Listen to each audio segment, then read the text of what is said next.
Senhoras e senhores, bom dia.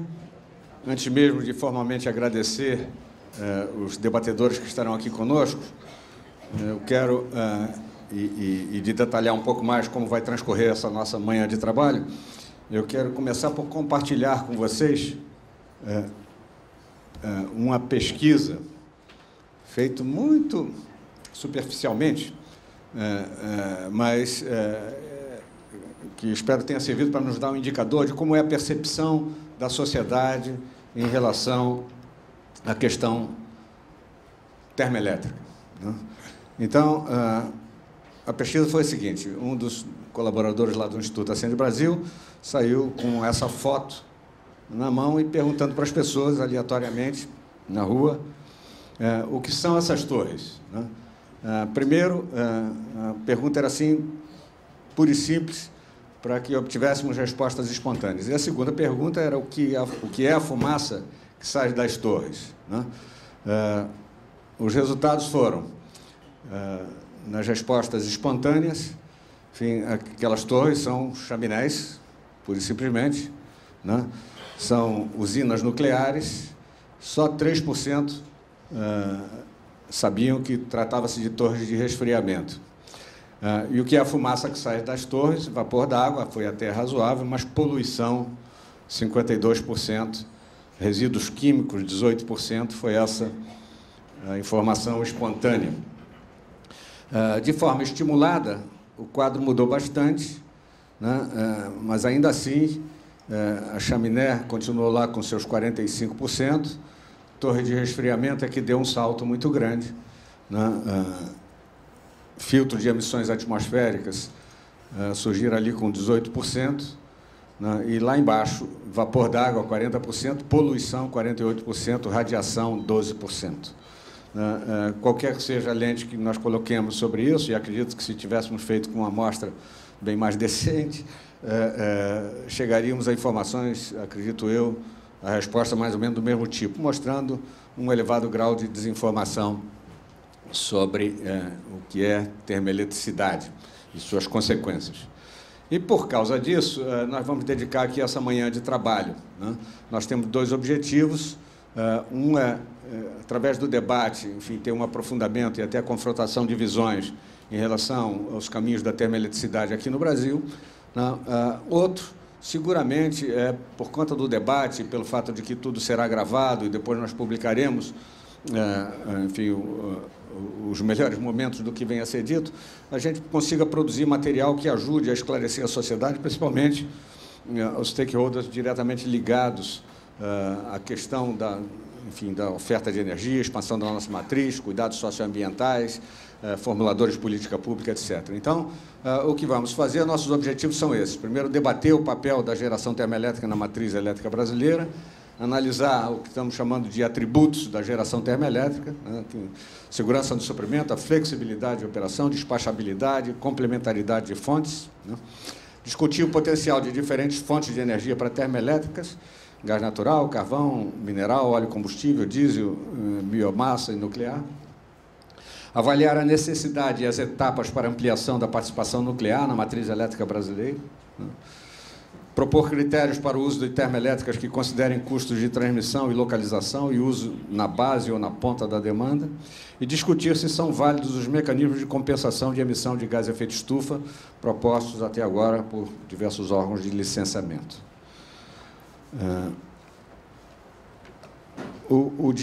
Amanhã terá esse roteiro, são 2 painéis, entremeados por um coffee break, né?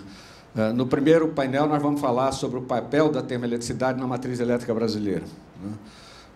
E no segundo, fontes de energia para geração termoelétrica. E o formato vai ser o mesmo para cada um dos painéis. Eu vou chamar aqui o Alexandre, que vai fazer uma breve apresentação do tema para, digamos, fazer, a partir daí, a provocação dos debates. Mas eu acho que, nesse momento, com um agradecimento muito especial, eu quero chamar aqui os nossos debatedores que vão passar amanhã conosco, né? O professor Edmilson Moutinho dos Santos, um acadêmico bastante conhecido, lá do IEE, da USP. Por favor, professor Edmilson. Tome seu assento. Hélio Gurgel Cavalcante, que é da ABEMA, Associação Brasileira das Entidades Estaduais de Meio Ambiente. Veio lá de Pernambuco para estar conosco. Muito obrigado, Hélio. Hermes Chips, não sei se vocês conhecem, costuma ser o operador nacional do sistema, o homem que tem a responsabilidade e os aperreios, para usar uma expressão pernambucana, de ter que operar esse sistema. E Ricardo Baitello, do Greenpeace. Last but not least, nosso querido Cacá, Carlos Alberto Afonso, da EDF, UTE Norte Fluminense. Vocês percebem que os debatedores têm, todos eles, com papéis diferentes, mas muito a ver com a questão da termoeletricidade. Tem começar pelo Operador Nacional do Sistema, depois uma ONG, representante de uma ONG bastante ativa nos temas ligados à energia de uma maneira geral, né, os órgãos de licenciamento ambientais, a academia e um empreendedor, que já é um empreendedor de grande porte em termoeletricidade e é sabido que tem interesse em expansão de suas atividades aqui no Brasil. Então, eu acho que teremos um dia, uma manhã de bom trabalho. Eu vou deixar agora por conta do Alexandre. Meu papel vai ser de ajudar na moderação e nas provocações para que a gente consiga realmente extrair o máximo desses debatedores que estão conosco.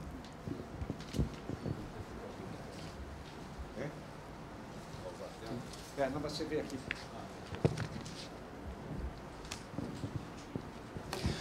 Bom dia. Passando imediatamente para a questão do conteúdo, discutir o papel da termoeletricidade é importante nós entendermos algumas coisas, né? Primeiro é que o crescimento da demanda. Nos últimos 40 anos, a demanda de energia elétrica cresceu 12 vezes, né? Um crescimento bastante expressivo, da ordem de 6% ao ano. Com esse desafio de fornecer, suprir energia para atender essa demanda, até a década de 90, a hidroeletricidade era suficiente, ou praticamente suficiente, para atender totalmente essa demanda. 90% dessa demanda era atendida por hidroeletricidade. A partir do final da década de 90, o setor passa a ter dificuldades para atender exclusivamente por hidrelétricas, por dois motivos: por conta do aumento da carga e, principalmente, pela redução da energia armazenada nos reservatórios. Esse gráfico ele mostra como a quantidade de energia armazenada nos reservatórios vem decrescendo. Isso teve uma consequência. Na década de 70, como eu disse, até a década de 90, 94 é o valor mais alto, essa curva mais escura, mostra o quanto da demanda por eletricidade era atendido por hidroeletricidade. E era praticamente 90%, chegou até 94% em 94. A partir desse ano, a quantidade de energia fornecida por hidroeletricidade começa a decair e o papel das termoelétricas passa a ganhar importância. E no ano passado, nós tivemos praticamente 30% da energia fornecida por termoelétricas, de diferentes fontes, né? Nuclear, óleo, diesel e combustível, carvão mineral, gás natural e biomassa. Bom, então, o importante para entender a geração termoelétrica é saber como funciona a política de operação. E para isso, nós vamos utilizar um exemplo muito simples, né, simulando o que seria um sistema elétrico de forma simplificada. Se nós tivéssemos apenas termoelétricas para atender uma determinada demanda, uma carga, né, nesse exemplo, uma carga de 50 megawatts-hora, e nós tivéssemos 3 termoelétricas, a primeira com uma potência de 15 megawatts, a segunda com 30, a terceira com 10, com custos unitários diferentes, né? A primeira com 5 unidades monetárias, a segunda com 10, a terceira com 15. Como seria o despacho ótimo desse sistema? Seria relativamente simples, se tudo estivesse operando, né, de uma forma bem simplificada, o custo total da operação seria a multiplicação da potência da energia que cada usina fornece pelo seu custo. E nós teríamos um custo total de 450 unidades monetárias nesse exemplo. Se a carga, e aí, para quem não está familiarizado com o assunto, para nós entendermos o que é o custo marginal de operação, é se nós aumentássemos essa carga em 1 megawatt-hora, qual seria o custo? Então, seria essa última usina, né, que é a usina que tem uma sobra de energia, que poderia atender. Então, o custo dela unitário é de 15 unidades, então o custo marginal de operação é 15 unidades monetárias por essa unidade de energia que ela forneceria. Bom, quando nós inserimos uma usina hidrelétrica, as coisas não são tão intuitivas, tão diretas como parecem, né? Então, se nós introduzirmos uma hidrelétrica com uma potência de 15 megawatts e o parque térmico, uma usina de 30 megawatts, uma outra de 10, uma outra de 15, com custo, né, para simplificar o entendimento, o custo de operação dessa hidrelétrica é zero, né, não tem, supondo que não tem o custo da água. Nesse outro caso, 10 unidades monetárias, a primeira usina, a segunda 15 e a terceira uma usina mais cara, custando 80. E atender uma mesma carga de 50. Qual seria o despacho ótimo desse sistema, prevendo ou sabendo que nós temos 10 unidades de energia armazenada, a expectativa é que tenha uma afluência de 11 unidades de energia, qual seria o nível de armazenamento que nós deveríamos deixar nesse reservatório para o segundo mês e qual seria o nível que nós teríamos no final do segundo mês, né? Esse é o desafio de quem opera o sistema. Uma operação chamada de míope, ou seja, que nós enxergamos o que vai acontecer imediatamente, qual seria o desejável? Despacha, já que tem uma usina que não tem custo, que é a hidrelétrica, despacha toda a hidrelétrica, né? E aí nós, teoricamente, conseguiremos uma economia para o sistema. A gente vai ver se é isso, de fato, que acontece. Então, nesse caso, no primeiro mês, nós teríamos um despacho de 15, que é toda a potência da usina hidrelétrica. Na sequência, a primeira usina termoelétrica mais barata, que é de 30, até nós complementarmos a carga. E, se nós temos uma energia armazenada de 10, uma energia fluente de 11, nós temos um total de 21, usamos 15, sobrou 6 para o segundo mês. E aí nós complementamos com as outras termoelétricas, o que gerou um custo total de operação de 1.145 unidades monetárias. Esse é a melhor geração para um sistema como esse, né? É a pergunta que fica. E a gente vai observar que não. Essa apresentação, ao final do evento, ela estará disponível, e aí vocês podem olhar com um pouquinho mais de cuidado, com mais tempo. O que nós fizemos aqui, como é um sistema simples, né, de 4 usinas, dá para fazer na mão, nós fomos simulando a redução da geração por hidráulicas para ver o que ocorre. E esse gráfico, ele nos ajuda a entender qual é o despacho ótimo, qual é o desafio de quem opera o sistema. Se a decisão for deixar o reservatório vazio no final do primeiro mês, ou seja, nós utilizarmos toda a energia da hidrelétrica, nós teremos, que é essa situação aqui, nós teremos um custo imediato baixo, ou seja, eu não tenho o custo dessa termoelétrica, mas o custo do segundo mês, o custo futuro, ele é mais alto, porque quem vai complementar para atender aquela carga são as termoelétricas. Se, por outro lado, for uma decisão conservadora, ou seja, eu vou segurar, como operador do sistema, segurar toda a água para gerar no segundo mês. Então, nós estamos na outra extremidade. Então, nós teríamos um custo imediato mais alto, porque quem vai estar suprindo aquela carga são as termoelétricas, e um custo futuro mais baixo, porque aquela água vai estar guardada e vai gerar, depois, no segundo mês, um custo mais baixo, o que dá um custo total que tem essa curva como formato.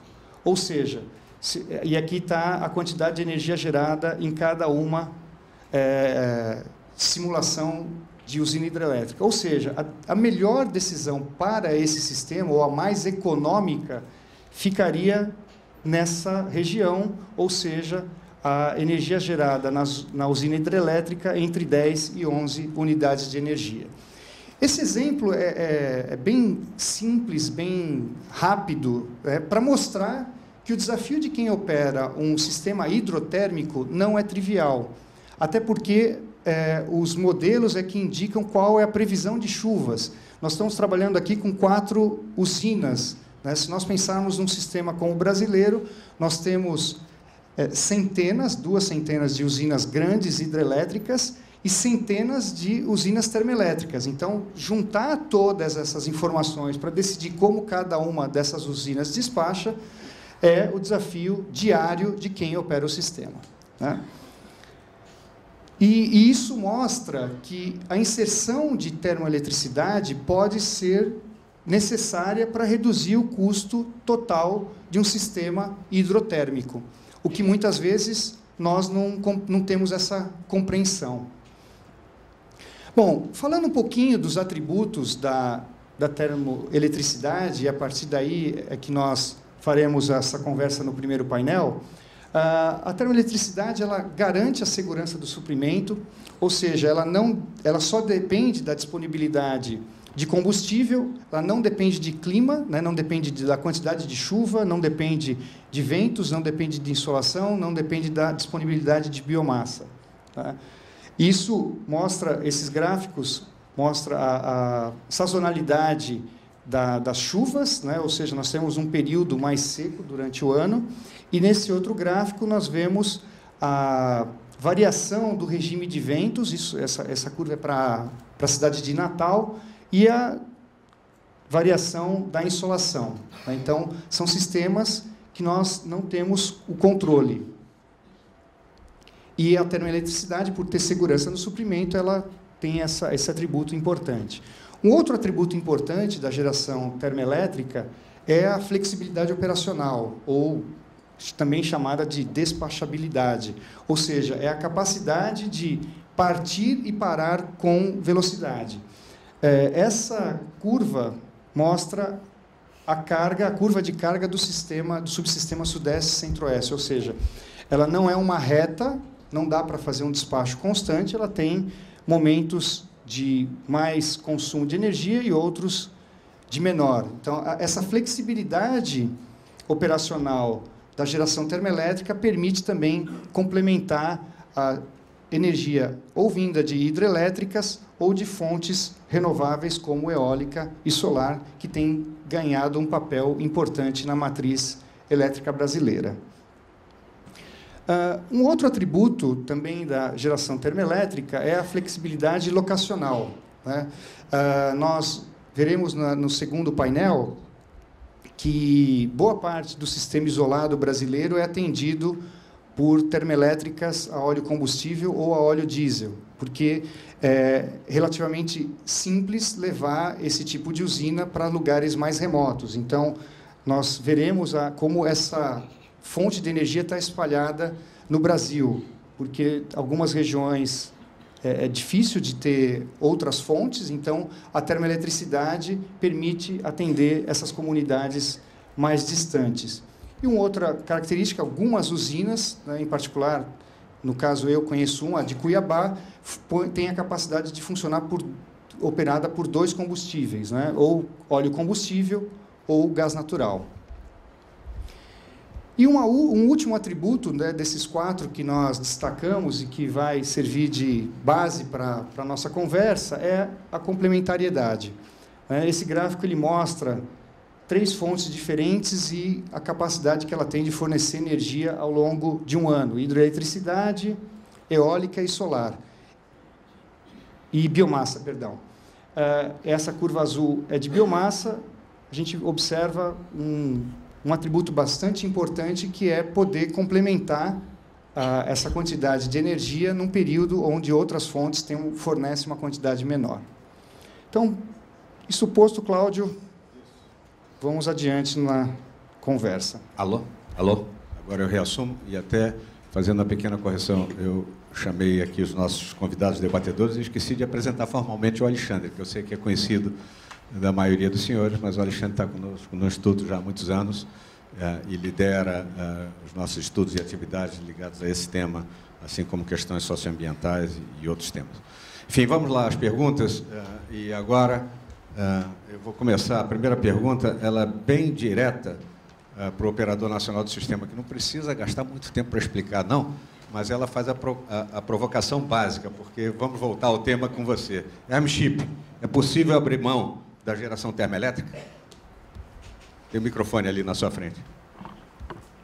Olha, Cláudio, eu acho que o Alexandre foi tão claro na explicação e com, primeiro, didática... Mais junto aqui, por favor. Didática e de forma simples, mostrando que um sistema com a característica do nosso não pode, de forma alguma, abrir mão de termoelétrica. E eu tenho colocado essa questão há muito tempo, como operador do sistema, porque você está num momento eu diria, de uma onda ou moda mundial de matriz limpa. E é um desejo da sociedade, e eu tenho colocado, não é no Brasil só, é mundial. Eu, por coincidência, presido um grupo de 16 dentre os maiores operadores do mundo, e é geral, em todos esses países, Europa, Estados Unidos, Austrália, Índia, todos os países, China, né? Todo mundo deseja uma matriz limpa, evidentemente. Só que quando você olha a questão de segurança, alguns países até conseguem, com mais ênfase, expandir essa matriz de forma mais limpa, porque, por causa da crise, inclusive, o crescimento da demanda é pequeno, é quase nulo, ou não chega a 1%, agora que está se recuperando.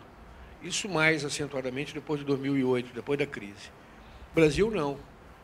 O Brasil, embora faça parte desse processo como um todo, a demanda continua crescendo entre 4% e 5% ao ano. Ora, um país em que a demanda cresce... É muito simples o raciocínio, precisa de grandes estudos. Cresce de 4% a 5% ao ano. E você não constrói mais usinas com reservatórios há muito tempo. Tem que fazer usinas da Amazônia, porque o custo é muito baixo, mas elas são a fio d'água. Então, um exemplo típico é Belo Monte, é o exemplo mais contundente. Ela pode gerar 11.000 megawatts no período úmido e 1.000 megawatts no período seco. E você colocar... a pergunta simples é o seguinte: como é que se supra esses 10.000 que ela não gera, só um raciocínio simples com Belo Monte, que ela não gera no período seco? Ainda mais com a mudança que está acontecendo, que o pico de consumo que está acontecendo agora mudou completamente. O que era durante 3 horas, entre 18h30 e 21h30, agora é durante 10 horas, acontecendo o maior valor às 3 horas da tarde, onde não venta. Venta mais à noite, todo mundo sabe disso. Então, é um problema, quando você olha para frente, não tem jeito. Se você quiser garantir o atendimento, você tem que expandir essa matriz com termoelétrica. E mais, senão essa equação não fecha. O que a sociedade mundial quer, não fecha. Eu tenho colocado isso. O que é? Uma matriz limpa, eólica, solar, essa coisa toda, não quer blackout e não quer pagar tarifa. É isso, Hermes, que nós vamos discutir. Não fecha. E eu vou aproveitar a sua provocação, então passar a palavra para o Hélio Cavalcante. A pergunta é a seguinte, quer dizer, dado que, então, vamos, por enquanto, aceitar como verdadeira afirmação do nosso Hermschip de que é indispensável termoelétrica, como é que os órgãos ambientais veem a ampliação do parque termoelétrico do Brasil? Bom dia a todos e a todas. É uma satisfação estarmos aqui nessa discussão e agradecendo inicialmente ao Cláudio Salles pelo gentil convite à ABEMA, cumprimentando a todos os demais debatedores. Gostaria de pontuar inicialmente, Cláudio, o que é a ABEMA e o que ela faz aqui. A ABEMA é uma sociedade civil de direito privado que, no entanto, congrega as 27 unidades federadas, as secretarias de Estado de Meio Ambiente e os órgãos licenciadores do Brasil. E o seu principal objetivo é articular e propor políticas públicas de meio ambiente. Como fazemos isso tem sido uma atuação constante através do Conselho Nacional do Meio Ambiente, participando na formulação de suas resoluções e também participando das câmaras técnicas que analisam e encaminham as questões que redundam em resoluções que passam a ter validez erga omnes a partir de suas publicações. Então, é nesse diapasão que a ABEMA vem se estruturando na discussão com a sociedade civil para a proposição de políticas públicas ambientais consequentes. Muito mais quando, diante da escassez, da verificação de que os recursos naturais estão se exaurindo de uma forma crescente e da preocupação com a introdução de novas técnicas de exploração de combustíveis. Essa que é a pergunta, Hélio. Quer dizer, então, objetivamente, quer dizer, com relação à ampliação do parque termoelétrico, né, que, tomando a palavra do Hermes Chip como necessária, né, e que veio para ficar, enfim, a ABEMA, no seu pensamento até individualmente, qual seria a visão em relação a isso? Vai ampliar o parque termoelétrico? Vocês têm alguma posição de tendência em relação a isso, do ponto de vista, enfim, dos critérios que são predominantes na ABEMA? Sim, e pela equação apresentada, nós percebemos que não existem outras saídas. O que nós temos que administrar, Cláudio, aqui, é essa adoção de novas tecnologias, porque nos preocupa, inclusive, agora, a recente adoção do fracking. Essa vem sendo uma técnica nova, vem sendo ainda pouco conhecida, e pelo princípio da precaução que informa o direito ambiental, ela precisa ter um estudo mais aprofundado. Ótimo. Bom, já que falou no fracking, isso traz o gás natural à nossa lembrança, eu quero fazer uma provocação aqui com o professor Edmilson. Segundo o Plano Nacional, enfim, o gás natural vai ter expansão mais vigorosa dentre as outras fontes na nossa matriz, né? No entanto, a gente tem convivido, e aqui o Cacá certamente vai poder falar sobre isso também, com a dificuldade enorme de empreendedores levarem aos leilões usinas movidas a gás natural. Enfim, o que de bom está acontecendo e o que é o futuro do gás natural, mais especificamente para a termoeletricidade aqui no Brasil, professor? Bom dia, obrigado pelo convite. Olha, eu vou voltar à sua pergunta específica, mas ela me dá um gancho que eu gostaria de abrir a minha fala com ele. Quer dizer, a entrada do gás natural, em particular, nos obriga a repensar o que vocês, no estudo apresentado, não repensaram, que é o papel da eletricidade, finalmente, né? Uma das opções do gás natural, penetrando na matriz, e talvez a melhor opção, não é gerando eletricidade, mas é substituindo a eletricidade. Eletricidades que não deveriam estar aí.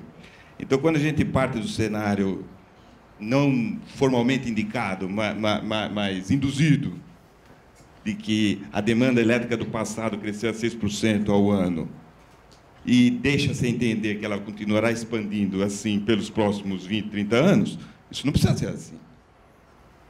Isso não deveria ser assim, né? Na verdade, você teria a política mais adequada hoje é a substituição desse histórico de eletricidade, onde 30% da eletricidade consumida é para a produção de calor, portanto, aí é o papel do gás, 100% da força motriz estacionária é elétrica, que também não precisava ser gás, podia ser gás via cogeração, força motriz e calor. Então, se você não pensa no uso final da eletricidade, fica difícil pensar depois atrás de onde virá a eletricidade. Mas aí eu volto à sua pergunta. E aí eu questiono um pouco a colocação do nosso companheiro aqui da UNS. Na verdade, nós precisamos mudar a lógica dessa complementação térmica hidráulica, vamos chamar, o sistema hidrotérmico, que não é mais hidrotérmico, é multivariável, né? Multifontes, né? Na verdade, nem todas as térmicas têm as qualidades que você indica. Você pega a termoelétrica a gás, operando em complementação, como tem sido proposto, isso não é negócio. Tanto é que foi tudo parar na mão da Petrobras e nasceram todas como negócio privado.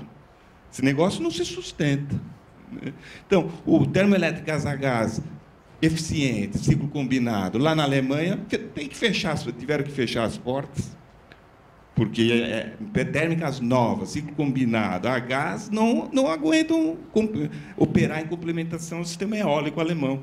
Passados 10 anos, a Alemanha está emitindo mais do que os Estados Unidos com o shale gas dele substituindo o carvão.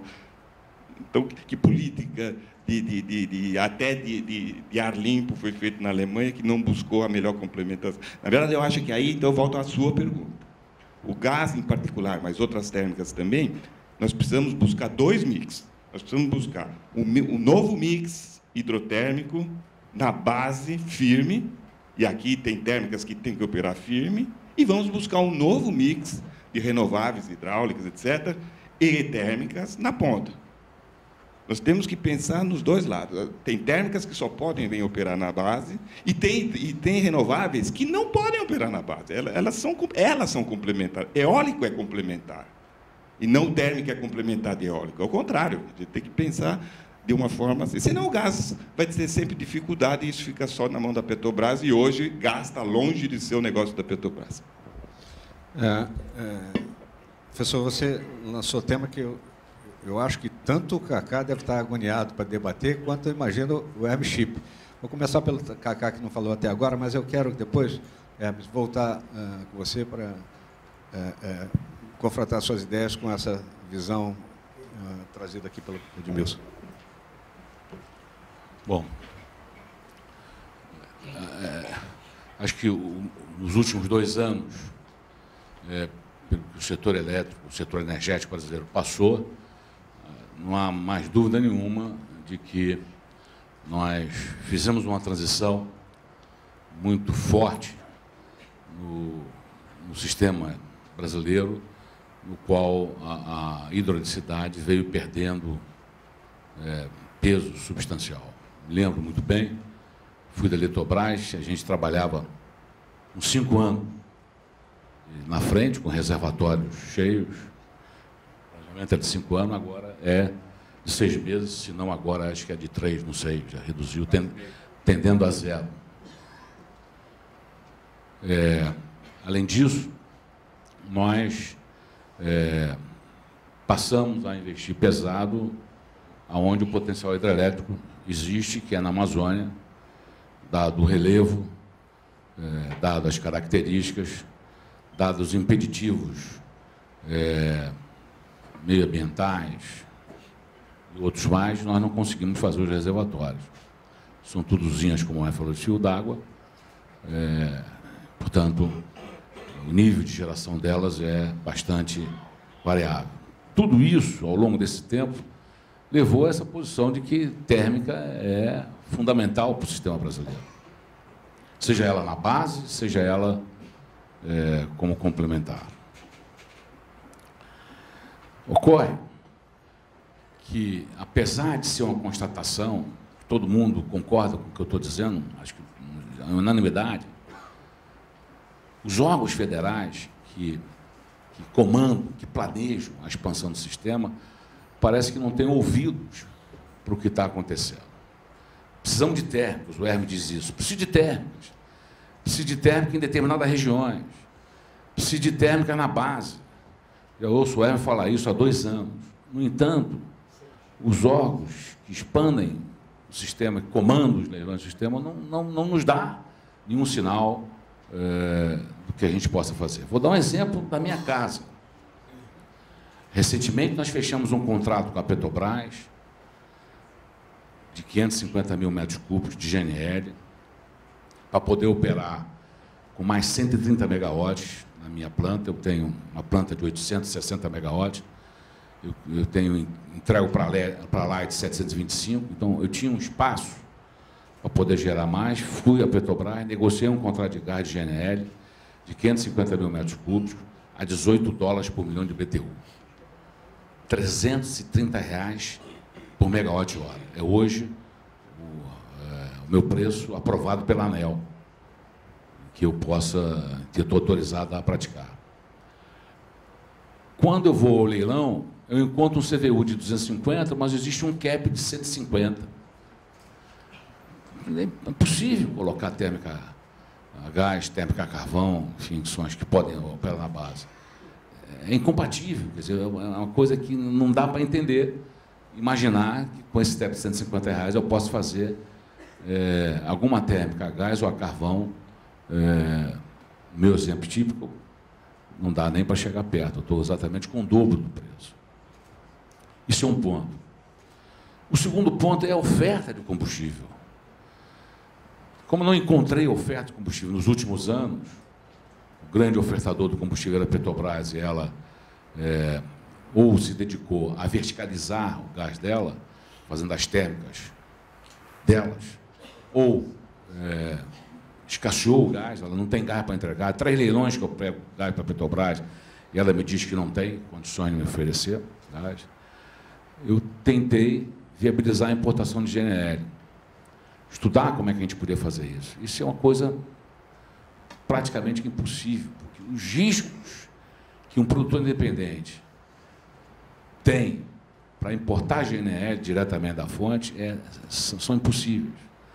Você já imaginou, eu fecho um contrato de 25 anos com a Nigéria para entregar 3 milhões de metros cúbicos. Daqui a 5 anos, derruba o governo, tem uma revolução lá naquele país, não me entrega um gás. O que acontece quando não me entrega o gás? Eu sou obrigado a comprar no spot. Não tem backup. Então, importação de GNL tem que ser um player, ou, se não, o próprio governo que tem que disponibilizar isso. Porque os riscos são muito grandes. Estou comprando gás para 25 anos. O Chile, recentemente, comprou 6 milhões de metros cúbicos do Qatar a $12 por BTU, mas quem comprou foi o governo chileno. E vai disponibilizar para as térmicas que eles vão desenvolver. Então, ou é isso, ou não vai ter gás. Porque o produtor independente não consegue fazer a importação e fazer o investimento. O risco é extremamente elevado. Não sei se isso acontece com o carvão, não entendo muito carvão, mas acho também que tem apesar de o carvão ter uma certa estabilidade em termos de mercado mundial, eu acho que no carvão é realmente cap do leilão. Enfim, se nós não resolvermos essa questão do ponto de vista das condições econômicas para expandir a termoelétrica a gás, a termoelétrica a carvão, nós não vamos ter essas termoelétricas. O ERM não vai ter essas termoelétricas. Nós, há 3 leilões, nós não vamos. Tem um projeto pronto, todo mundo já conhece, Paracambi, com todas as licenças prontas, atualizadas, aqui no centro do consumo, perto da Universidade Rural, pronto para colocar até 900 megawatts. Tem oferta de máquinas, o pessoal da Siemens está aqui, toda hora me pergunta, podemos fechar? Não tem o gás, não tem o preço. Então, é uma questão extremamente complicada. De um lado, nós não conseguimos expandir a hidrelétrica, do outro lado, nós não vamos conseguir expandir a térmica, porque não existem condições econômicas para isso.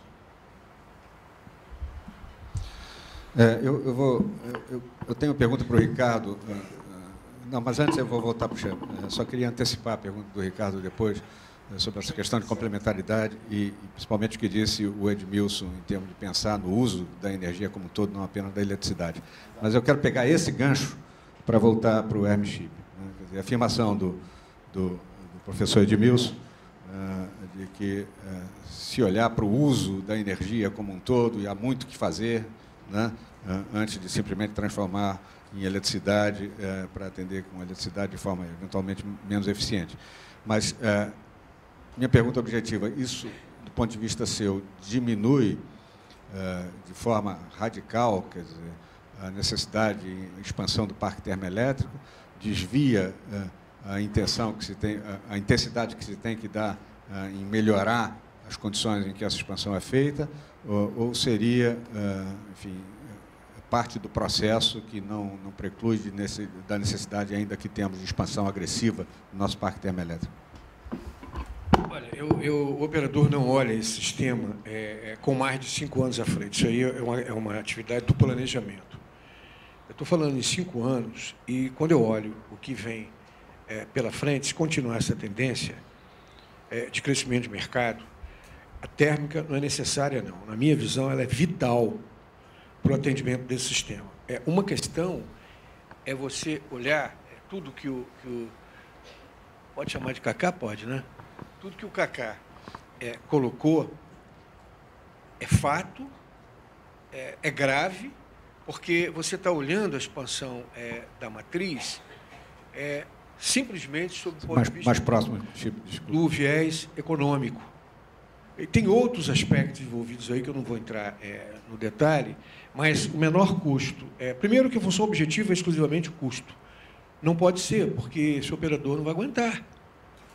Porque a eólica, desculpe, professor, ela não é complementar, ela é intermitente. Complementar é energia quando você precisa, ela está ali, firme. Por exemplo, a biomassa, durante a safra, ela é complementar.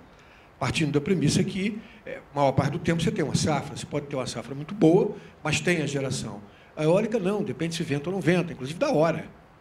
Não é? Tem hora que venta mais, tem hora que venta menos, tem hora que não venta. Então, ela não é uma energia complementar firme. Eu olho agora no leilão de reserva, eu fui ver, não sei se eu estou vendo corretamente.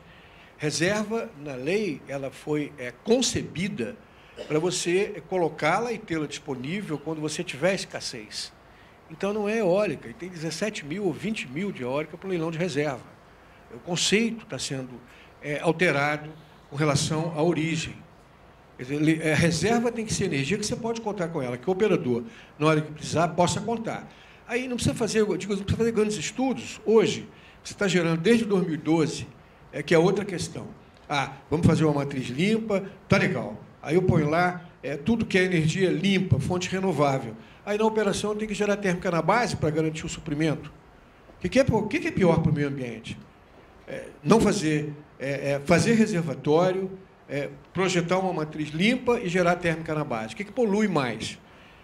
Na minha visão de leigo nesse assunto, me parece ser gerar térmica na base, inclusive todas. Na sua gás, a carvão, a óleo, todas elas. E mais, com essa carga crescendo. Esse potencial tem que crescer, é uma questão de proporcionalidade, não tem outro jeito, para ter a garantia de suprimento. Agora, se você continuar olhando só sobre o viés custo, aí vai continuar como está. Então, eu acho que o Cacá colocou uma coisa muito interessante.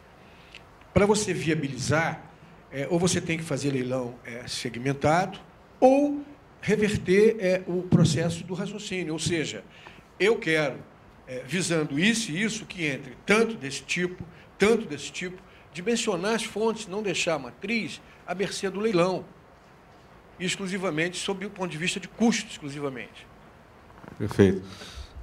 Nós vamos voltar até a nossa intenção em mostrar o que o Alexandre mostrou ali, aqueles atributos relevantes, né, para serem examinados quando se pensa na inserção de via termoelétrica: despachabilidade, flexibilidade operacional, localização e tal, para fazer essa discussão, né? E, enfim, que recai nos leilões, que são, digamos, a plataforma da expansão da oferta de energia aqui. Mas eu queria voltar, antes disso, ao Baitello, né, quer dizer, entendendo que tem complementaridade de fontes, né, e que existe, vamos já take for granted aqui, a necessidade de expansão termoelétrica. Como é que o Greenpeace, que tem estudado essa questão, se defronta com essa realidade? Bom dia a todos. Em primeiro lugar, agradecer o convite para participar desse debate. Não precisa agradecer muito, não. Eu trouxe vocês para trabalharem uma manhã aqui. A gente acompanha os fóruns há um bom tempo e sabe da qualidade tanto da pesquisa que antecede quanto das discussões. Então, para nós é um prazer estar aqui, dessa vez aqui no Rio. Acho que a gente vai frustrar a parte da plateia e concordar com o que a gente está ouvindo aqui em vários sentidos. A gente trabalha... Obviamente, o Greenpeace é uma organização ambiental que denuncia e expõe crimes ambientais. A gente tem uma atuação em diferentes áreas, desde oceanos, mudanças climáticas,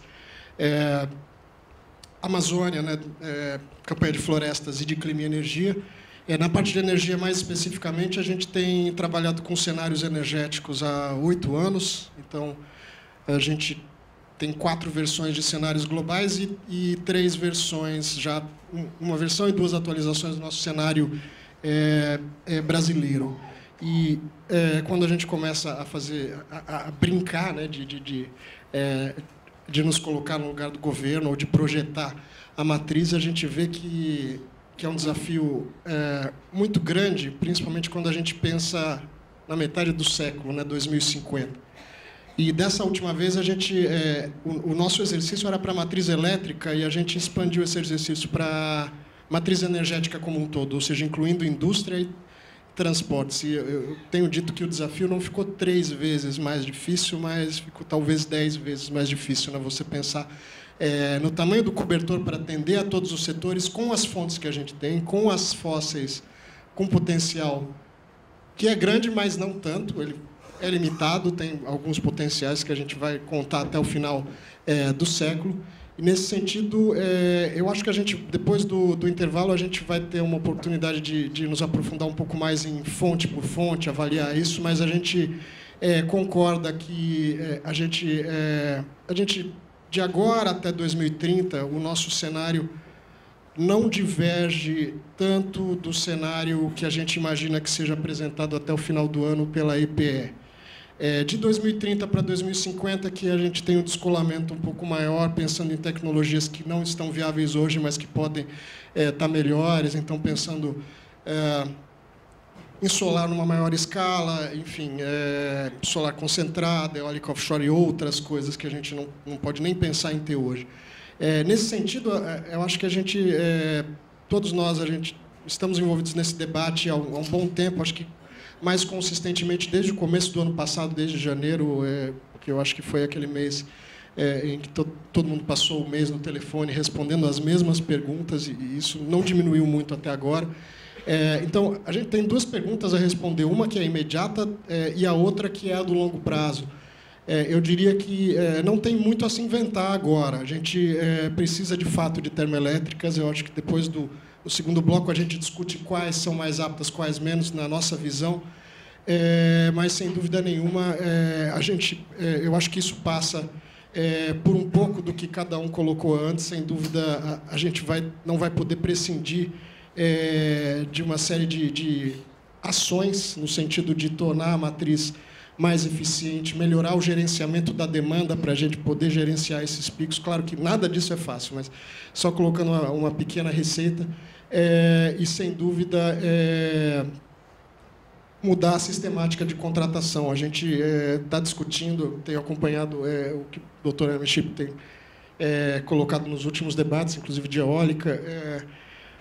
A gente continua com a função objetiva do preço, né? Por mais que se passe o ano em eventos dizendo que vai mudar, que a gente vai melhorar, que vai separar por fontes, quando chega a hora do leilão, a gente continua com o mesmo raciocínio. A gente defende ostensivamente as eólicas, mas a gente sabe que é necessário um espaço para as térmicas para a gente conseguir gerenciar isso. E, então, acho que essa seria a minha resposta. Depois a gente pode entrar mais na questão de quais térmicas, problemática do fracking. Vamos sim, no segundo painel nós vamos falar especificamente sobre as fontes. Eu acho que a gente vai voltar a esse tema. Mas, pegando o gancho de duas coisas, sem prejuízo, professor, de a gente se aprofundar na análise, enfim, da matriz energética, enfim, aquilo tudo que você nos chamou a atenção.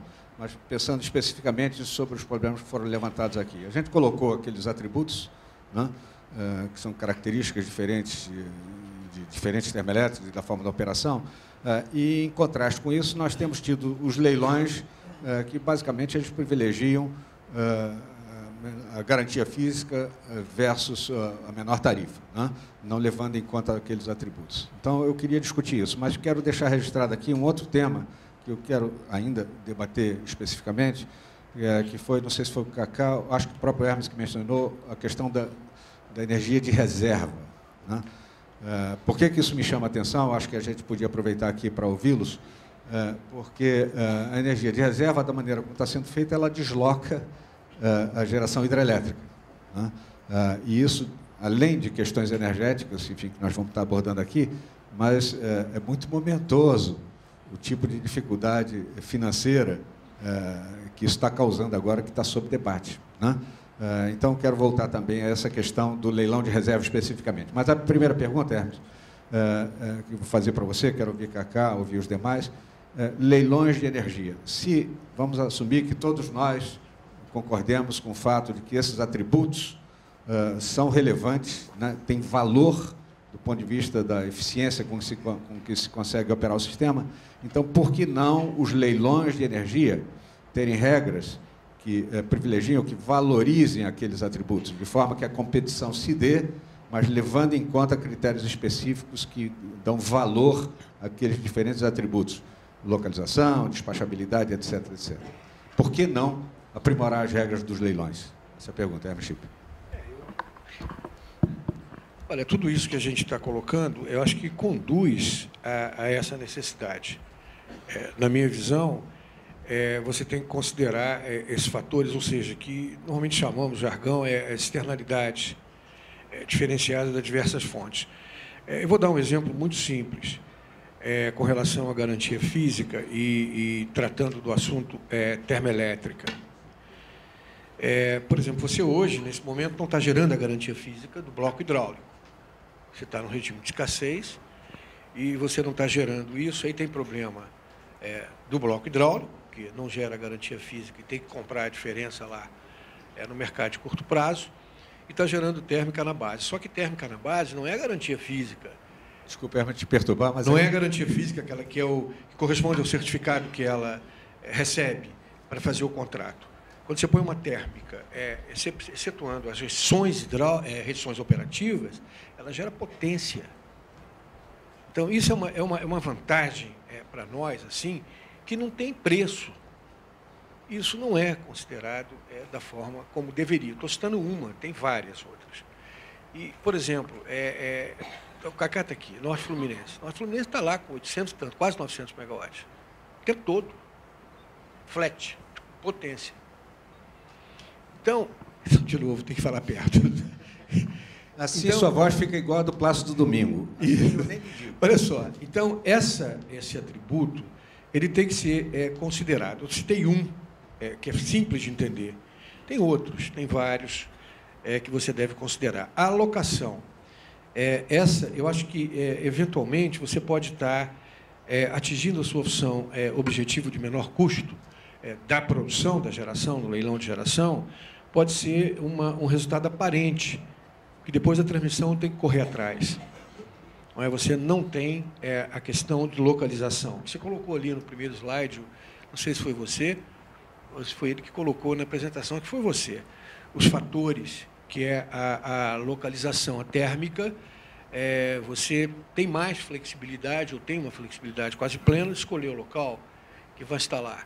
Isso também não é considerado, porque a tarifa de transmissão ela tem 80% de selo. Não tem o sinal locacional adequado que possa privilegiar esse tipo de geração. Então, esses dois fatores, vou citar dois, porque senão eu vou enumerar aqui uma série deles que, inclusive, mais complicados para entender, e esses dois são simples. A falta de sinal locacional para transmissão e essa externalidade da geração térmica são dois fatores simples de entender e que têm que ser considerados na hora que você define o preço. Não pode botar todo mundo no mesmo pacote, porque os benefícios são diferenciados e você tem que valorizá-los. Cacá. Nós vamos voltar um pouco nesse tema depois também, quando falamos sobre fontes, aí vão aparecer novamente os atributos e a gente vai voltar, porque eu acho que, quer dizer, até antecipando um pouco, uma das conclusões que eu gostaria que a gente gerasse aqui, é que aí tem uma plataforma de melhora muito grande para o nosso sistema, quer dizer, aprimorar os leilões para que eles realmente direcionem coisas. Então, é um tema que a gente vai falar um pouco aqui, mas seguramente também no segundo painel. Cacá, por favor. Gostaria de receber um prêmio por estar gerando essa potência de 900 MW flat, 95% de permanência na rede, há alguns anos. Mas, só para dar uma ideia para os senhores, isso é possível quando o meu investimento para botar a térmica em cima, nosso Fluminense, girou próximo de R$1,5 bilhão de reais, preços de final de 2004, 2005. Entrei em operação no final de 2004. De 2005 até metade de 2014, em CAPEX, que é basicamente investimento para tornar a usina num patamar de 95%, eu já investi 600 bilhões de reais. Ou seja, 50% do meu investimento. Nem todos os investidores fazem isso. São padrão EDF, enfim, nos deu liberdade para fazer isso. Isso podia ser um pouco melhor remunerado, Ed. Quem sabe pagando um prêmio por manter uma potência firme. Isso é uma atratividade econômica que os os planejadores da expansão de oferta poderiam vir a considerar, porque Detalhe um pouco mais isso, cara. não Seria botar tudo no mesmo saco. Tem uns caras que investem para ter padrões de 95% e outros que não investem em nada, com 2 meses, ou alguns até com 15 dias de operação, quebram. E saem fora e deixam a ONS sem a potência. Além disso, eu continuo insistindo na questão do combustível, somente na área do gás. Não dá para pensar que o produtor independente que vai fazer uma térmica resolva o problema do combustível. É inviável. Coloquei aqui para os senhores o risco que tem de importar GNL. Nós fizemos uma outra tentativa lá para Paracambi. Eu fui a um produtor que está furando Shell Gás no Brasil, Trekking. Fui lá tentar comprar gás dele. E ele queria me vender gás. Só que ele não me garantia a entrega do gás. Quer dizer, se o poço dele terminava em 2, 3, 4, 5, 6, 7 anos, e esses poços secam na velocidade que eu estou dizendo para os senhores, tem um até secam 4 anos, ele tem que manter um nível de perfuração sucessivo um atrás do outro, ele não me deu garantia de fornecimento. Eu convoquei ele para dividir comigo o risco de eu não ter o gás dele e ter que ir para o spot. Ele falou assim, eu não aceito. Então, esse não dá para ser. Só dá para ser um produtor dependente que é dono do poço. Aí tudo bem, o poço é dele, a térmica é dele, mas comprar Shell Gás com esse risco de entrega é impossível. Então, se não resolver a equação da entrega do combustível, no caso do gás, dificilmente vai ter gás por conta do produtor independente. Ele não tem equação econômica e não tem como absorver esse risco. É algo que tem que... Enfim, algum estudo tem que ser feito para que isso possa ser contemplado. Quem sabe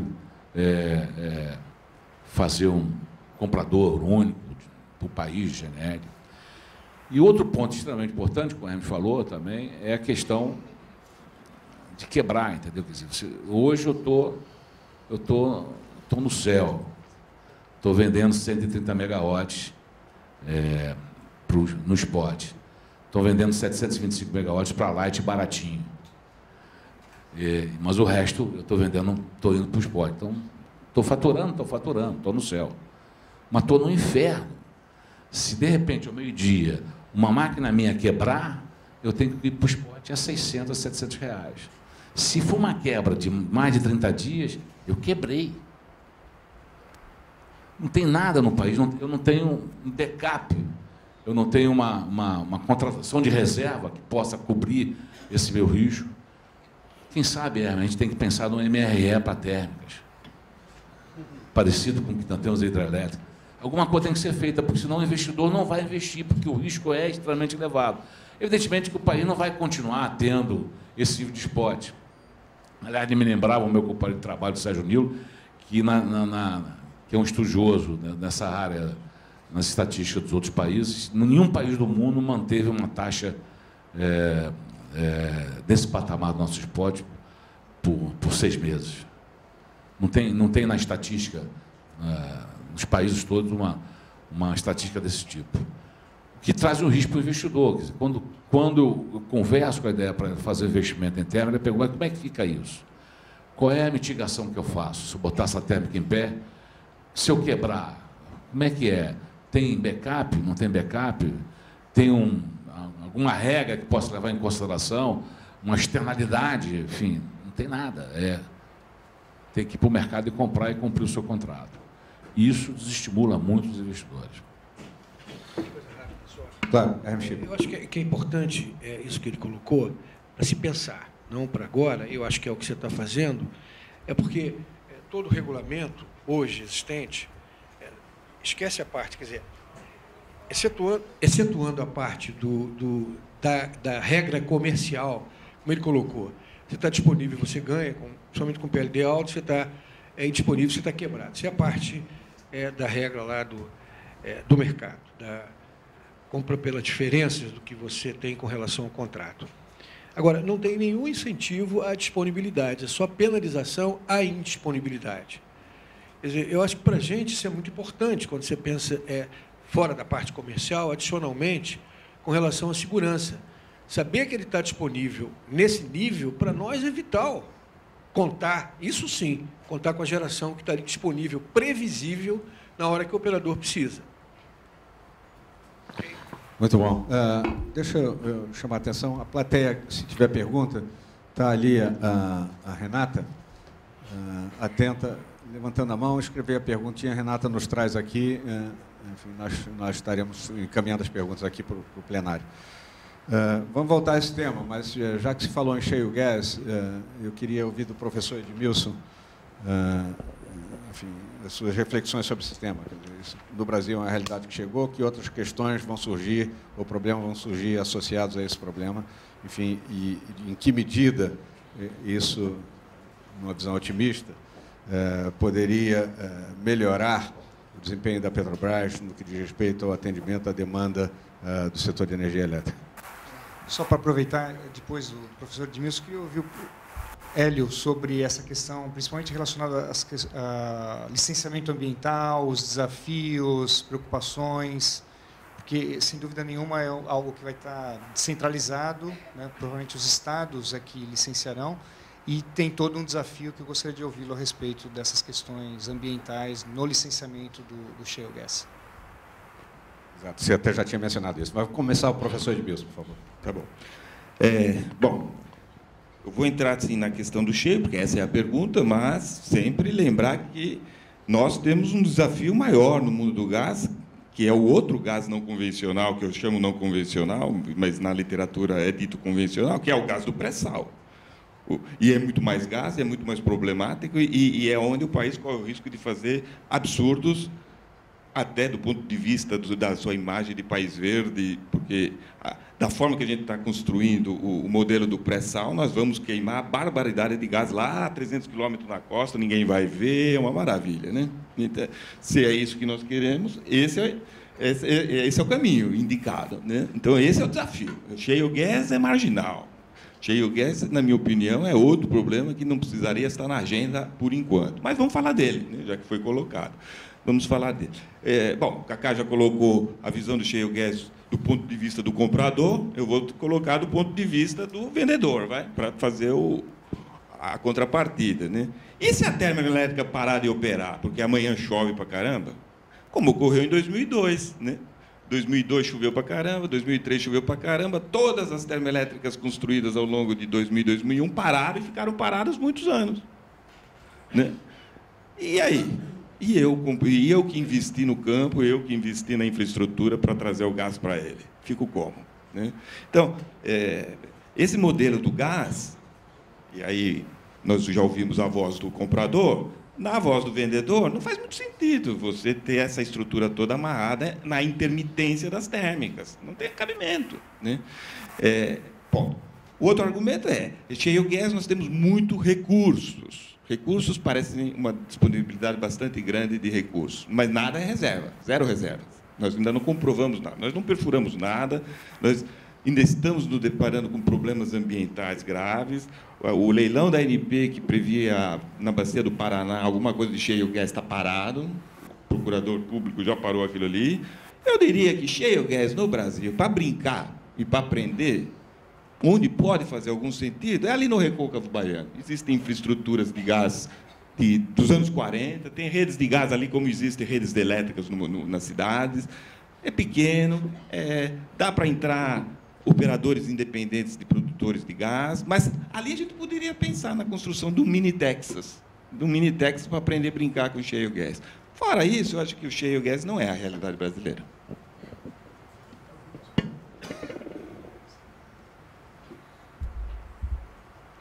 Professor, já que o senhor comentou a respeito do pré-sal, não quer aproveitar e já falar um pouquinho do pré-sal antes de passar para o Hélio para comentar a questão do shale gas? Bom, lamento dizer, mas todos os problemas que o Cacá encontrou para importar GNL e para comprar gás de um produtor independente continuam presentes com o gás do pré-sal.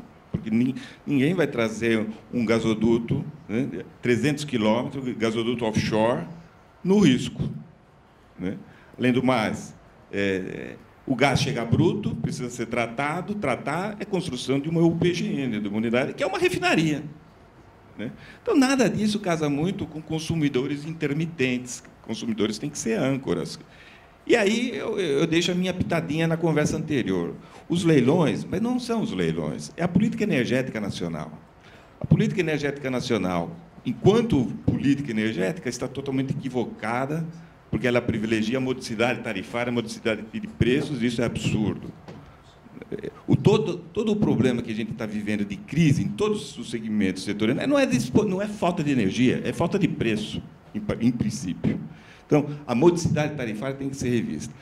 E dois, hoje, em particular, nos últimos 3 anos para frente, e creio que será o cenário dos próximos 3 ou 5 anos para frente, não existe mais política energética. A política energética foi capturada pela política fazendária, pela política da inflação. E isso vai empurrar os preços para baixo.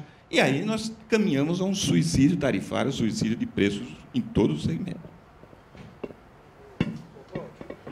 Só uma questão importante que o professor colocou, que eu vejo de forma bastante diferente. Nós não estamos falando de térmica merchant, que deixa de gerar, afunda. Não, veja bem, eu estou imaginando num modelo em que as térmicas são contratadas.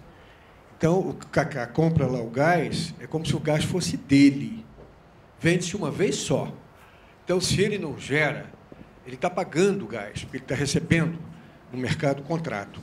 Esse problema acontece com térmicas merchant, não temos praticamente mais nenhuma. Então, impossível nesse modelo ter térmica merchant. Então, isso que o professor falou não acontece. Você me permite? Está certo. Professor. É aí que é o equívoco do setor elétrico e não entender o setor gás. Porque se imagina que o setor gás ganha dinheiro com gás. O setor gás não quer gás. O setor gás quer líquidos. Você precisa produzir o gás para sair os líquidos. Quando a gente olha, fala, o preço do gás nos Estados Unidos está $4 por milhão de BTU. Absurdo, esse número não paga o produtor de gás. Mas por que ele vende a zero? Vende a zero. Tem momentos do dia, tem momentos em que a infraestrutura de estocagem está congestionada, tudo, vende a zero. Eles pagam para levar o gás embora. Por quê? Porque o ganho do dinheiro está nos condensados. O ganho do dinheiro está nos líquidos. No Brasil, ninguém ganha dinheiro com gás. Vai ganhar dinheiro com líquidos. E líquidos para produzir o gás. Então, esse modelo do setor elétrico não existe. Existe pontualmente. Veja Urucu. A região de Urucu está operando há 30 anos assim. Toda a região de Urucu e de Quari vive do quê? Vive dos condensados, do GLP. E, para isso, precisa produzir o gás. Não, a questão que eu coloquei não foi essa. O que eu questionei é que o senhor colocou como se fosse um problema o que aconteceu em 2002. A térmica parar. Eu estou dizendo que no modelo de contrato não é problema. É isso que eu estou dizendo. Então, essa crítica não é a questão. É isso que eu estou dizendo. Mas, modicidade tarifária é um dos viés, professor. Tem outros. Não pode ser só esse. Mas ele tem que estar presente. Ele tem que procurar a menor tarifa possível. Não a menor tarifa a qualquer custo. Mas a modicidade tarifária tem que estar presente. Entendido. Acho que podemos passar ou você quer... Tá bom. Então, é sempre uma discussão entre a academia e a operação, mas, enfim, converge. Por favor. Estava com o Hélio... exatamente. Você sobre a questão, fracking, embora... O professor Edmilson rolou a bola, queria então ouvi-lo um pouco mais. Ele vai falar sobre a questão ambiental. Eu vou só colocar uma coisa, porque eu tenho certeza que ele vai comentar. Vamos lá, Cacá. Então, dá licença. Quer dizer, Hélio, dá licença. além de toda a questão de custos, que já falou do gás, enfim, do investimento pesado, as térmicas, principalmente aqui no Rio de Janeiro, agora tem um compromisso de investir a gás, né? Temos a gás, 3% da geração total em geração renovável. Isso passou a ser um custo, foi para dentro do custo das terras. No carvão é 5%, passou para dentro do custo da terra. Então, isso cada vez a gente fica distante do famoso cap dos leilões em relação aos custos. Então, aproveitar que você vai falar, poder falar um pouco sobre isso.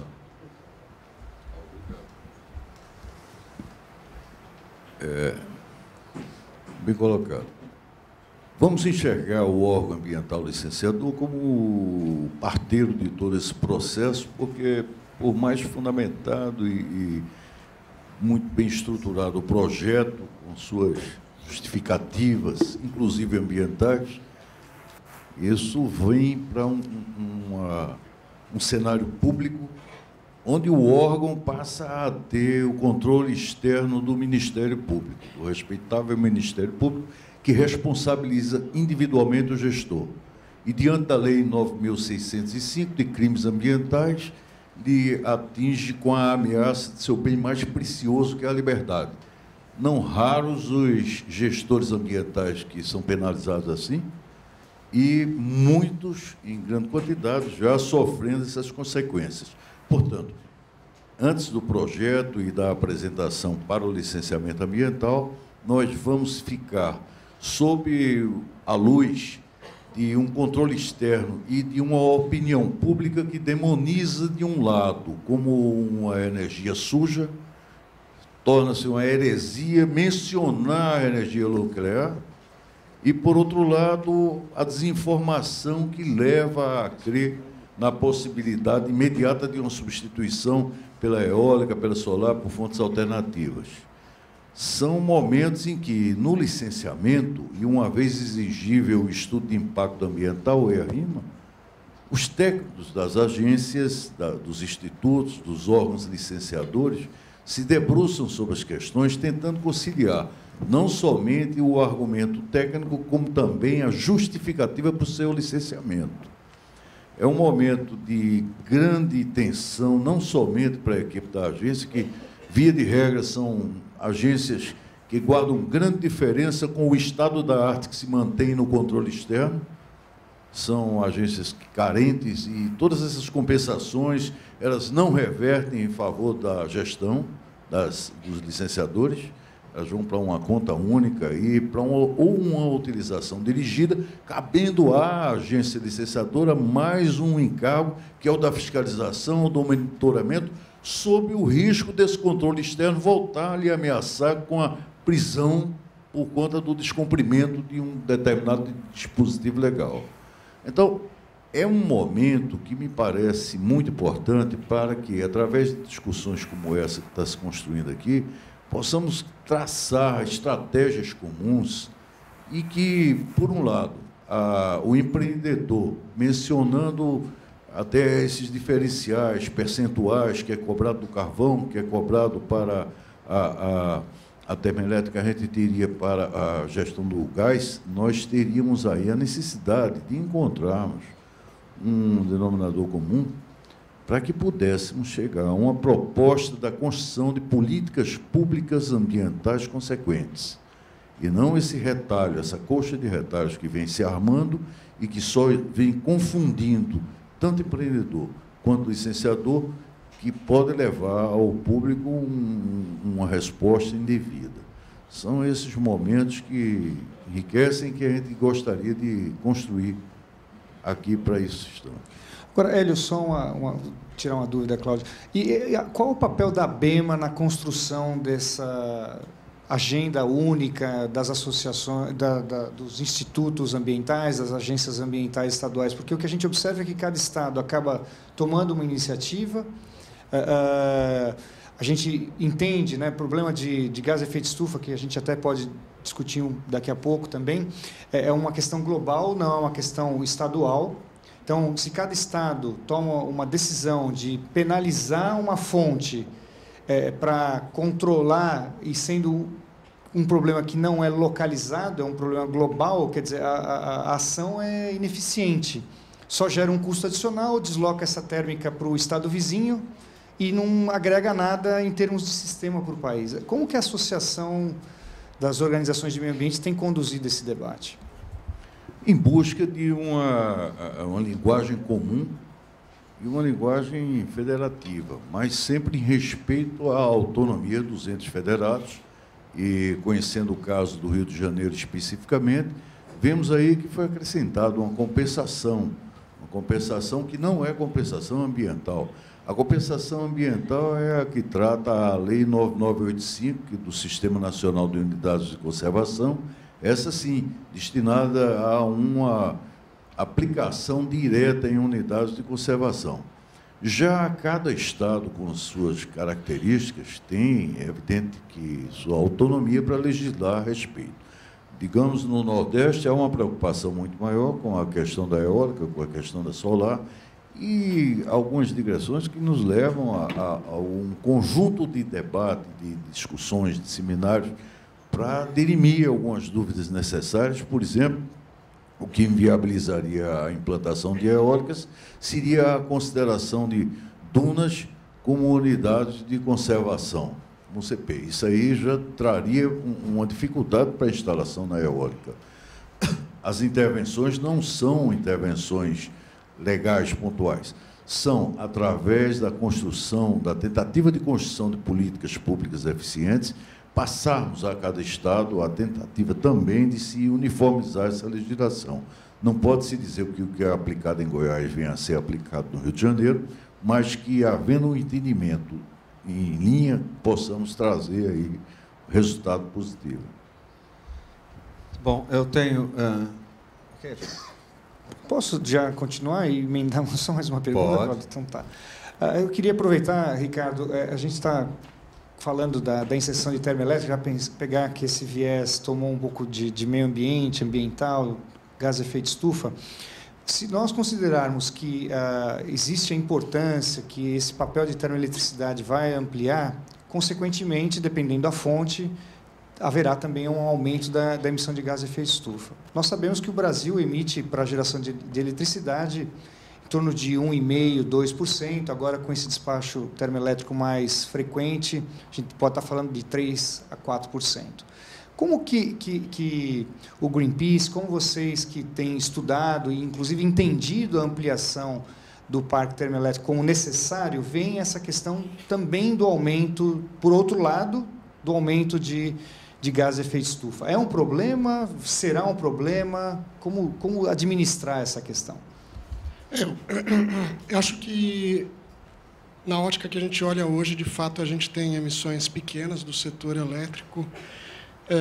Se a gente fizer uma base de comparação por economias, a gente deve ser a grande economia que menos emite dentro da matriz elétrica. Quando a gente começa a pensar no médio e no longo prazo, isso pode passar a ser um problema. É claro que, no nosso cenário, a gente prevê uma participação de térmicas instaladas que deve estar nunca deve abandonar a faixa de 10% a 15%. De novo, eu acho que, na hora, quando a gente for discutir por fonte, a gente pode detalhar um pouco melhor. Na verdade, a nossa preocupação é mais com as emissões como um todo, né, pensando no crescimento da matriz, tanto para transporte como indústria, do que apenas no setor elétrico.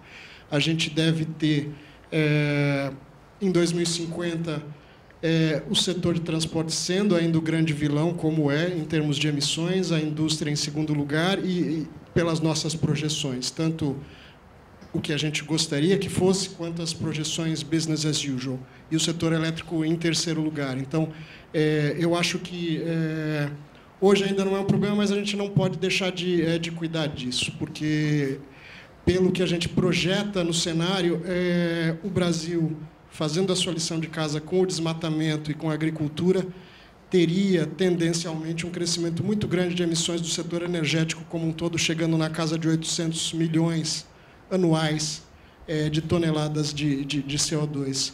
E aí fica aquela conta, você reduz um e aumenta o outro, e a gente manteria uma posição aí entre os 3 ou 5 maiores emissores. Então, só um detalhe, quando você fala setor energético, porque assim que aparece lá, é setor energético como um todo, né? Tem energia para transporte, sim, etc. Sim. Não é o setor elétrico que tem. Não, claro.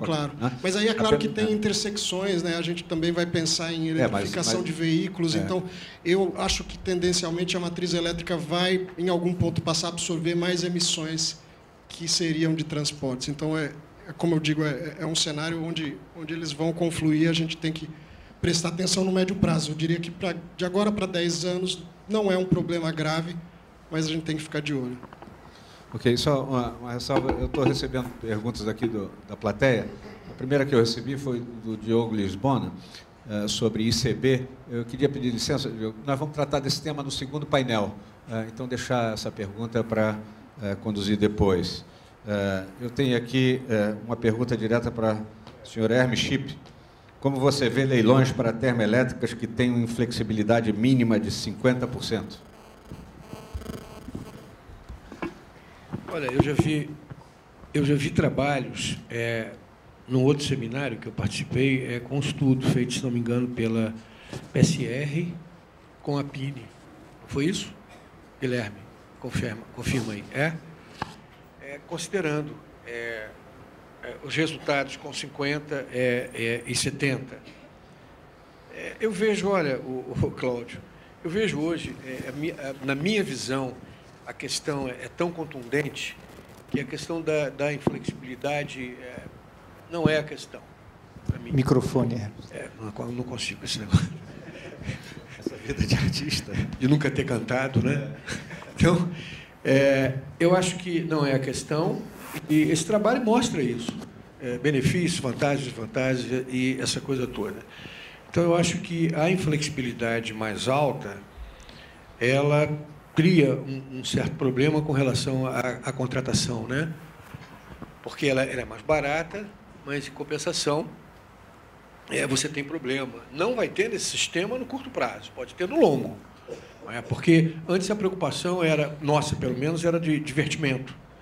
Não queremos inflexibilidade muito alta, porque o sistema tinha margem, reservatório sobrando, carga baixa. Então, olha, não pode ser tanta inflexibilidade, vai verter no período úmido. Agora, nem pensar. Pode vir com qualquer inflexibilidade, e eu acho que o estudo tem que ser aí do ponto de vista econômico, com relação à contratação. Para a operação, isso não vai ser questão. Ótimo. Uma pergunta de Márcia Santos Ribeiro, da Light, para os debatedores. Termoelétricas na matriz brasileira. Existe algum tipo de estudo, é bem objetiva essa pergunta, se vocês conhecem algum tipo de estudo direcionado ao mapeamento dos riscos para viabilizar a eliminação, mitigação e transferência dos riscos? Algum grupo de estudos tratando dessa questão? Enfim, Cacá, você que levantou o tema.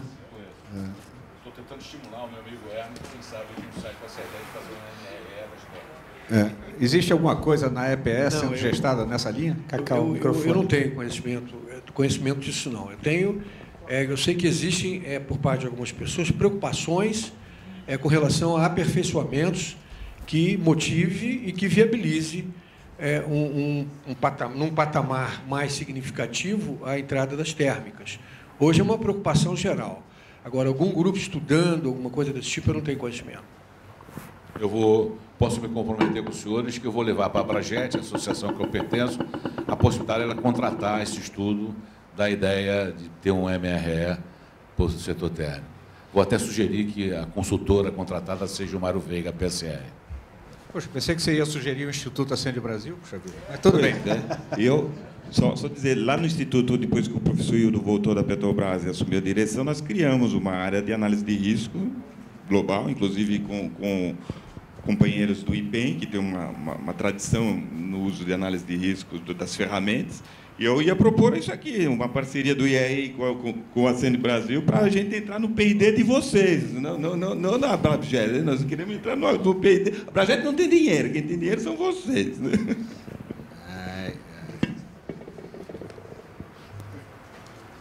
Apoiado. Eu tenho a pergunta de Evandro Vasconcelos, da Light. Nos Estados Unidos, no século XIX, os agricultores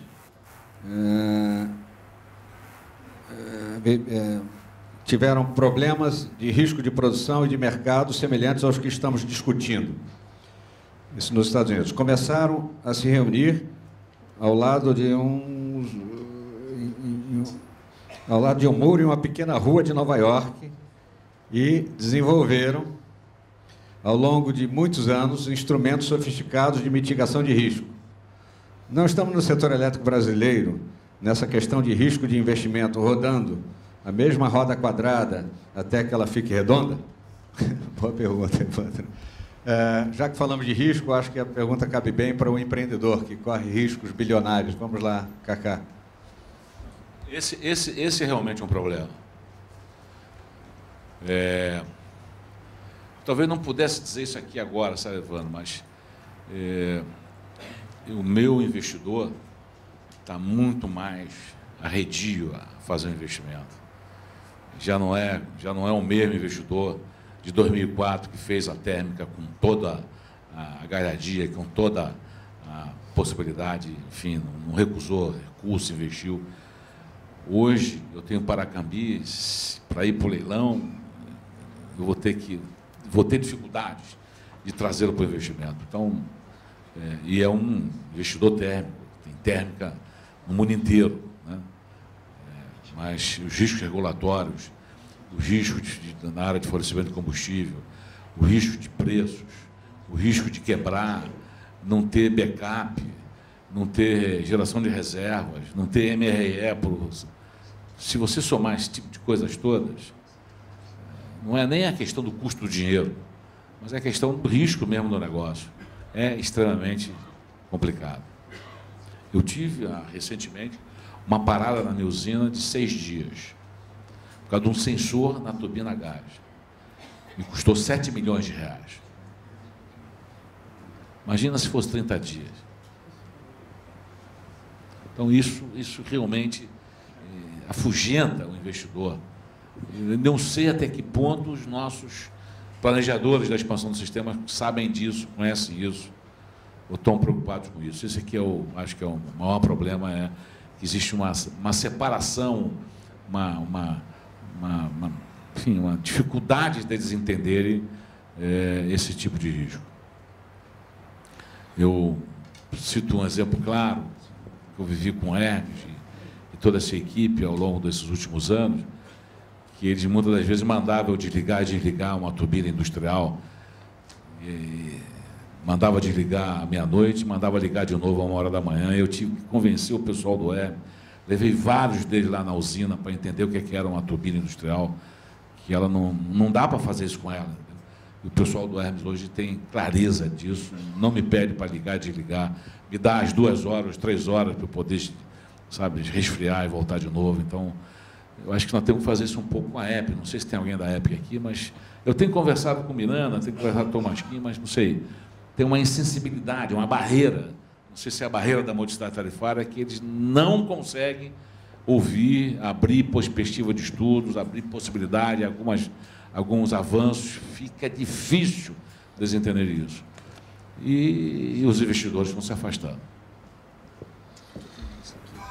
Ok. Nós já estamos aqui em cima da hora. Resolvemos correr para antecipar 15 minutos o evento como um todo, para cumprir o compromisso que o Hermes tem de saída próximo da hora do almoço para pegar um avião. Eu tenho aqui 2 perguntas. Aquela primeira eu já mencionei, tem agora também a pergunta do Roberto Stadler, que eu vou pedir a liberdade de deixar para o segundo painel, que eu acho que encaixa melhor. Nós vamos tratar dessa pergunta no segundo painel. E tenho aqui uma pergunta do...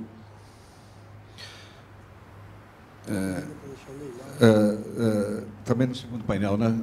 Isso, do Bruno Magalhães, enfim, fora de térmicas, etc. Nós vamos tratar no segundo painel. E eu vou fazer uma exceção, nós vamos encerrar agora, mas não antes. Eu tive um pedido aqui especial, um pouco fora da regra, mas como torcedor do Flamengo, que eu sou sujeito habituado a ter que se virar nos 30 para conseguir fazer um golzinho, eu vou aceitar essa regra aqui. Guilherme Velho, eu queria ter uma palavra. Por favor, Guilherme, sendo bem breve, porque o tempo ruge.